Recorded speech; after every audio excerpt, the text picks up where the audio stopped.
நம்முடைய அரசியல் கட்சி தமிழ்நாட்டு மக்கள் முன்பு நிற்கும். ஆரோக்கியமான அரசியலுக்காக நிற்போமோ தவிர அற்ப அரசியலுக்காக, அதிகாரம் வேண்டும் என்கின்ற அரசியலுக்காக, ஒரு மனிதனை கீழே தள்ள வேண்டும் என்கின்ற அரசியலுக்காக இன்னும் பெட்டரா காட்டுவோம், பெட்டரா கொடுப்போம், பெட்டரா சொல்லுவோங்க, இன்னும் பெட்டரா செய்வோம், பெட்டரான தலைவர்களை அறிமுகப்படுத்துவோம், நல்ல மனிதர்களை கீழிருந்து பிடிச்சிட்டு மேல கூட்டிட்டு வருவோம். மக்கள் அந்த வாய்ப்பு நமக்கு கொடுக்கத்தான் போறாங்க. அதனால் எதை பற்றியும் கவலை உங்களுக்கு வேண்டாம் அருமை சொந்தங்களே. அடுத்த 6 மாத காலம் நம்முடைய இலக்கு தெளிவு.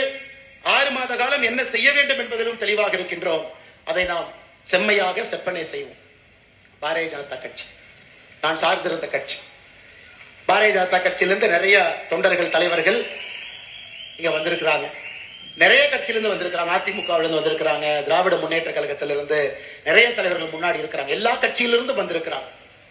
சமீபத்தில் எனக்கு ஒரு கட்சியிலிருந்து வெளியே வருவது, ஏன்னா இந்த மேடையில பேசணும், நான் எங்கேயும் பேசவே இல்லைங்க.